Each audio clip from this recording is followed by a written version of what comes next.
Agora vamos para o assunto sério. Esse homem aqui é o seu Donizete, gente. Ele tem 61 anos, é um vovô, segundo a família toda, tá? A família toda. Um homem carinhoso, um homem sem vícios. 3 horas da tarde, no dia que ele desapareceu aqui no Grajaú, na zona sul de São Paulo. Seu Donizete estava com a senhora namorada dele, né? Ex-namorada dele, e ele leva o netinho dela para comprar doces no bar. Neto é criança. Quando ele chega no bar, 5 homens armados agridem esse vovô e raptam, sequestram. A criança volta correndo para casa e avisa a avó o que tinha acontecido. O caso parece grave, parece ter sido uma confusão de pessoa do Tribunal do Crime de São Paulo. Veja só. Para a família, o rapto de Donizete é uma história sem qualquer explicação. Eu sou o único filho que ele mais contava as coisas, entendeu? Que ele mais tinha contato, assim, para estar falando alguma coisa. Eu acho que se ele tivesse alguma desavença, briga mesmo, ele teria me contado. Reunidos em casa, os filhos tentam entender o que pode ter acontecido e, sem conseguir juntar as peças desse quebra-cabeça, pedem a ajuda para a nossa reportagem. Se ele está preso, sendo torturado, se mataram ele, enterraram, se enterraram vivo, se queimaram, se jogaram em alguma represa, a gente não sabe. Então a gente quer encontrar ele vivo ou morto, para a gente poder fazer o enterro dele. Um sumiço que todos já sabem ter sido algo grave. Donizete saiu da casa da ex-mulher ao lado do netinho dela. Era um breve passeio, mas a criança voltou sozinha e traumatizada com o que viu. Ele foi a única pessoa que estava do lado dele, que viu, que ele gritava muito na rua pedindo para o pessoal ajudar ele. E ele tá tipo assim, ele brinca com as priminhas dele, mas aí quando pensa que não, ele volta a falar, entendeu? E eu traumatizado, não fico nem conversando. Claro. Tá tipo traumatizado. Donizete é descrito pelos filhos como um homem de 61 anos, acima de qualquer suspeita. Donizete não bebe, não fuma e não tem qualquer tipo de vício. Ele disse se estava com medo, sendo ameaçado, algo do tipo? Não, a respeito disso ele falou, conversou normalmente. Não falou nada? Não, nada. Normalmente, como ele fazia normal. Ele nunca te falou se estava com medo, se estava sendo ameaçado? Não, também não. A respeito disso, não entrou em contato de nada. Ele faria isso se tivesse com medo de alguém? Sim, com certeza. Faria sim. Porque a única família dele que tem é nós, né? São os filhos dele. Por perto que poderia estar ajudando e fazer alguma coisa. A última conversa com o pai aconteceu pouco tempo antes da abordagem. Nós conversamos normalmente. Está tudo bem? Como é que tá? Essas coisas de família. Nada é demais. Aí falou que estava morando lá em Palheiros, tudo, que vinha finais de semana para casa da ex-mulher dele para poder lavar roupa e ir embora, de retorno. Conversamos acho que durante uns 3, 4 minutos mais ou menos pelo WhatsApp mesmo, e depois disso nunca mais. Foi acho que no dia 21, 22 mais ou menos, se não me engano. Aí depois desse contato, não teve mais contato com ele. Donizete foi abordado por cerca de 5 homens armados dentro de um bar. Ele havia acabado de chegar no local e a única intenção de Donizete era comprar um doce para a criança de 7 anos que o acompanhava. Quando os bandidos entraram armados e não estavam encapuzados, parecia que era apenas um assalto. Algumas pessoas que estavam dentro do local foram assaltadas, rendidas e colocadas no chão.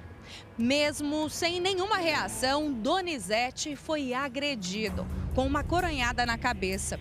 Ele chegou a sangrar e os bandidos insistiam nele, queriam levá-lo do local. As pessoas que estavam lá dentro chegaram a perguntar da criança, o netinho de consideração que estava acompanhando a vítima. Mas os bandidos foram bem claros. Disseram que só queriam o velho. Donizete é conhecido como o velho da pamonha no bairro onde mora há pelo menos 10 anos. Ele vendia pamonha, mas atualmente estava desempregado. Segundo a família, não há qualquer pista que justifique essa motivação dos bandidos. O boletim de ocorrência foi registrado como sequestro e cárcere privado, mas ninguém entrou em contato com a família para pedir qualquer quantia em dinheiro. O que chamou muita atenção dos filhos é que o celular da vítima continuou funcionando. Quando os filhos mandavam áudios para o pai, eles eram ouvidos, mas nenhuma resposta chegou até hoje. Isso faz cerca de um mês. A família, que mora em outra região completamente diferente de onde aconteceu o crime, sofre para conseguir pistas e faz um apelo por notícias do pai. Ninguém sabe o que pode ter acontecido. A família só quer que Donizete volte para casa. E a partir desse dia aí a gente não teve mais notícia. Não sabe o que aconteceu, não sabe por que levou ele, o motivo. Nenhuma testemunha procurou a família para dar detalhes, para entender perfeitamente como teria sido a ação desses criminosos, se foi um assalto ou se queriam o seu pai mesmo, se entraram atrás do Donizete. O que você conseguiu entender dessa situação? Dá a entender que ali não foi um assalto, foi um pretexto para estar podendo levar ele. Agora o motivo do que aconteceu a gente não sabe. Donizete ficou casado por 10 anos com essa última mulher, mas há cerca de 3 meses ele se separou. Arrumou uma casinha em um terreno que ele estava cuidando e ficou por lá. Mas ele ainda mantinha uma boa relação com a Aparecida, a ex-mulher. E quando precisava lavar roupas, ele ia até a casa dela. E foi mais ou menos isso que aconteceu no dia do sumiço. Ele esteve lá, visitou a ex-mulher e foi passear com o netinho de consideração. No momento que ele foi no bar comprar esse doce, acabou acontecendo essa abordagem muito estranha.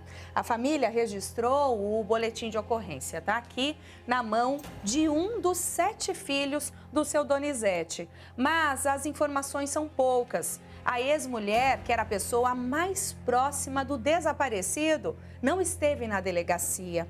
Ela tem medo, não sabe exatamente o que aconteceu com o ex-marido e, por isso, se mantém em silêncio.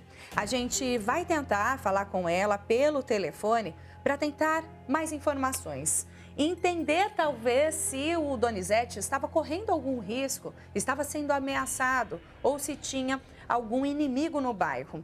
Ela não contou isso para a família, não deu muitos detalhes. Então, por medo de que algo aconteça, ela está se resguardando. Por isso a gente vai tentar, sem identificá-la, falar apenas pelo telefone para tentar ajudar a família nessa busca. É muito difícil nessa situação, sem informação. A própria polícia não tem muito recurso para ir atrás.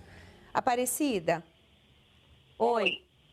Bom dia, é Grace. Eu sou da reportagem. Estou tentando ajudar a família do Donizete. Eu estou aqui ao lado deles para a gente tentar entender e descobrir, na verdade, o que aconteceu com ele naquela situação do bar, aquela situação tão estranha, que a gente nunca viu nada parecido. O que você pode me ajudar com informação? Entender, talvez, o que aconteceu com o Donizete aí no bairro, antes dele mudar, se separar de você, se ele tinha algum inimigo, ameaça. Você sabe dizer? Na verdade, assim, inimigo eu não sei. Eu só sei dizer que ele arrumava encrenca assim, com o pessoal, mas tipo de ameaça eu nunca vi ninguém falar e ameaça com ele e nem, entendeu? Esse negócio assim de inimigo também não. Dívida? Ele tinha algum problema assim de dívida, algo parecido?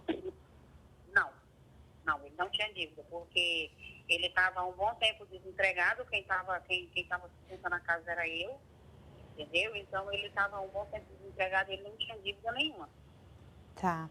Ele saiu da sua casa, foi por questões de relacionamento de vocês, a decisão da separação, ou por alguma, talvez, ameaça, desentendimento com o vizinho, algo que motivou ele mudar de bairro à força?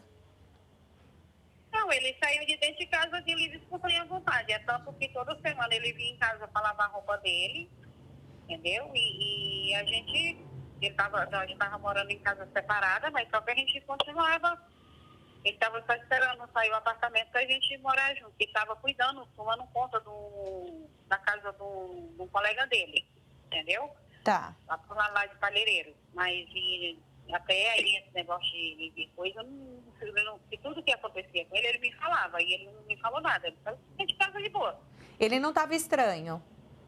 Não. Diferente assim no trato, mais preocupado, mais calado? Ultimamente eu tinha percebido que ele estava assim andava assim um pouco meio triste, meio calado, mas só que ele não falava nada comigo. À distância, a família encontra dificuldades para conseguir pistas. Aparentemente, no local do crime, nem a polícia costuma passar. Um vídeo feito na rua onde Donizete morava com a ex mostra que existe uma obra no local, bem à margem da represa. A movimentação de pessoas era grande às 3 da tarde, quando aconteceu o crime. O curioso é que ainda não apareceu nenhuma testemunha. E realmente é muito difícil ter alguma informação, até porque numa situação como essa, dentro de um bar, não aparece testemunha. A polícia não chegou até lá, não investigou. Isso já faz quase um mês e a cada dia que passa fica mais difícil de entender o que aconteceu e diminui também a esperança da família em ter o seu Donizete de volta e bem para poder falar o que pode ter acontecido. O importante agora é ter a resposta da polícia, porque vocês também têm medo de ir até lá tentar investigar essa história sozinhos. Porque a gente não sabe qual que são os tipos da pessoa, né, que levou ele. Não por ter medo, entendeu? Assim, porque, assim, coisa de errada, a gente tem certeza que nenhum de nós filhos fez, entendeu? A gente tem medo, tipo, a gente pegou ele, que sempre assim, geralmente acontece na maioria dos casos, né? Querendo ou não, eles se vingam de alguém da família, né?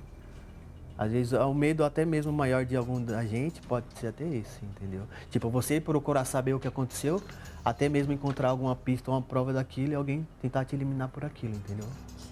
Outra coisa também que pode ter acontecido é que o seu Donizete tenha sido pego por engano. Talvez o acusaram de algo que ele não tenha feito. Verdade. E assim, nas mãos dos criminosos, talvez ele tenha passado por algo pior sem poder esclarecer e provar que ele realmente não tinha culpa de qualquer tipo de acusação. Então, a resposta mesmo só pode vir agora da Polícia Civil. Eu acho que até mesmo da polícia é difícil, né? Que nem ela falou, que lá não passa polícia. É mais fácil você ver Deus andando na rua do que uma viatura passar lá. A separação de Donizete foi algo inesperado para a família. Mas o desaparecido não dividiu qualquer problema com os filhos. Se estava sendo ameaçado por qualquer motivo, não contou para ninguém. E se foi confundido com outra pessoa, não é possível saber.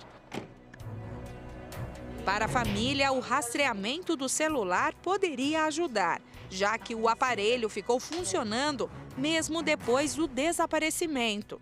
O filho de Donizete tentou por várias vezes falar com o pai. Repare que as mensagens foram ouvidas. Oi, pai. Tá tudo bem aí com o senhor? Como tá as coisas aí? Oi, pai. E aí, tá difícil o sinal aí, hein? Tá ruim pra caramba, difícil falar com você. Você já imagina que não era seu pai ouvindo as mensagens? Isso, porque automaticamente não, né? Assim, logo quando a gente já envia uma mensagem para ele, ele já responde na hora, entendeu?